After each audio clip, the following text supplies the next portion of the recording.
Subscribe गर्नुहोस् भूपेन्द्र कुमार चौधरी च्यानललाई। छेउमा रहेको यहाँ बेल आइकनलाई पनि थिच्नुहोस् अल गरेर। यस भिडियोमा हामीले सिक्नेछौँ कि आफ्नो युट्युब च्यानलको लागि या कुनै बिजनेस ब्रान्डको लागि या कुनै कम्पनीको लागि त्यो लोगो कसरी बनाउने त्यसैको बारेमा भिडियो। त तपाईसँग यहाँ हुनु पर्यो, प्ले स्टोरमा ओपन गर्नु। त्यसपछि प्ले स्टोर ओपन गरिसकेपछि यहाँ लेख्नु तपाईले eSport, यहाँ लेखेर आयो eSport लोगो मेकर, यो हो eSports लोगो मेकरमा क्लिक गर्नु। त्यसपछि यसलाई इन्स्टल गर्नु होला तपाईले। यहाँ 55 MB को छ यहाँ, अनि 10 मिलियन प्लस डाउनलोड छ र 4.6 त्यो 6 रेटिङ छ, अनि 155K मतलब 1,55,000 रिभ्यू छ। देख्न सक्नुहुन्छ तपाईले रिभ्यू पनि गरेको छ। यसमा क्लिक गर्नु होला, त्यसपछि रिभ्यू देख्न सक्नुहुन्छ तपाईले। यहाँ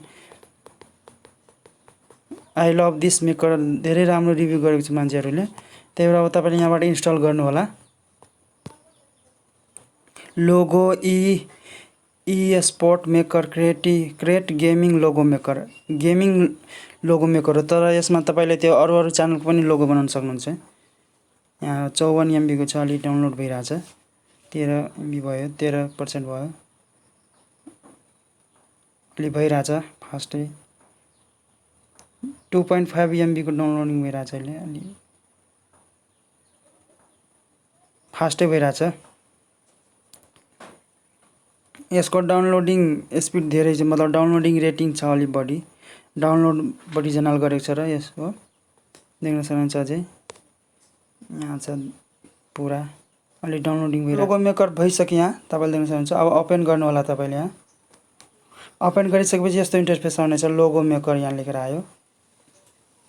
स्पेशली गेमको लागि हो, तर अरू पनि तपाईले गर्न सक्नुहुन्छ। यहाँबाट एलो गर्नु होला, क्रिएट गर्नु होला। अब देख्न सक्नुहुन्छ यस्तो इन्टरफेस आउँछ। यहाँ क्रिएट लेखेको छ, क्रिएटमा क्लिक गर्नु होला। त्यसपछि देख्न सक्नुहुन्छ यहाँ यो एड आयो, एडलाई हटाइदिनु तपाईले, स्किप गरिदिनु। त्यसपछि यहाँ देख्न सक्नुहुन्छ तपाईले यहाँ लोगो छ, सेटिङ्स छ, टेक्स्ट छ, सीएस छ, अनि सेभ छ। यहाँ देख्न सक्नुहुन्छ लोगो तपाईले देख्न सक्नुहुन्छ यस्तो लोगो छ, र टेक्स्ट वाला पनि छ। तपाईले आफ्नो टेक्स्ट जस्तै कि म दिन्छु आफ्नो टेक्स्ट भूपेन्द्र कुमार चौधरी, यसरी राख्न सक्नुहुन्छ। त्यसपछि तपाईले यहाँ छ देख्न सक्नुहुन्छ स्टाइलिसको त्यो टेक्स्टहरु छ, तर स्टाइलिसमा राख्छु तपाईले देख्न सक्नुहुन्छ। म अर्को राखिदिन्छु, यो वाला, यो राम्रो लागेन। अनि देख्न सक्नुहुन्छ यहाँ रङबिरङको टेक्स्टहरु छ, तपाईले यसरी राख्न सक्नुहुन्छ यहाँ।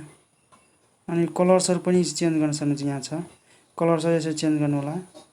स्याडो पनि छ, यसरी दिन सक्नुहुन्छ, स्याडो बनाउन सक्नुहुन्छ तपाईले यसरी। अब यो पुरा आफ्नो कस्टमाइज गरिसकेपछि स्याडोलाई गर्न सक्नुहुन्छ। कस्टमाइज गरिसकेपछि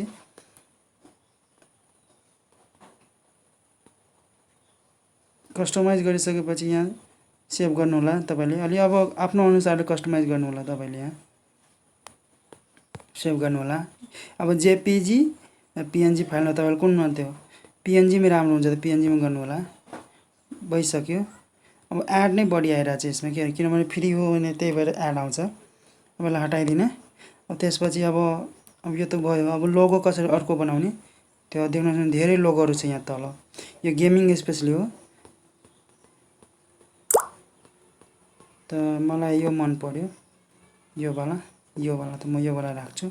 अब यहाँ साइज अनुसार तपाईले घट थप गर्न सक्नुहुन्छ। यहाँ यसरी त्यसरी म बढाइदिन्छु, त्यसैमा राख्दिए मैले। अब त्यसपछि यहाँ सेटिङ गर्न सक्नुहुन्छ, कलर पनि गर्न सक्नुहुन्छ। यहाँ तपाईले यहाँ कलरहरु गर्न सक्नुहुन्छ यसरी, आफ्नो अनुसार कलर मिलाउनु होला तपाईले। त्यसपछि टेक्स्टमा पनि छ, टेक्स्ट म क्लोज गरिदिन्छु। सीएस छ देख्न सक्नुहुन्छ तपाईले। यहाँ यसलाई काट्दिन्छु म, यसलाई अझै सीएस देख्न सक्नुहुन्छ, अझै छ यहाँ। म यो राख्छु, मलाई यो मन पर्यो, त्यही भएर अब यो साइज अनुसार यसरी राख्दिनु तपाईले। त्यसपछि यहाँबाट अब सेभ गर्नु होला। यहाँ यसरी यसमा क्लिक गर्नु होला। अब पिएनजी फर्मेटमा त्यो सेभ गर्नु होला। त्यसपछि प्रोसेसिङ भइसक्यो। अब यो तपाईको लोगो हो। अब तपाईले आफ्नो त्यो युट्युब च्यानलमा, कम्पनीमा, कुनै त्यो ठाउँमा, वेबसाइटमा राख्न सक्नुहुन्छ तपाईले यसरी।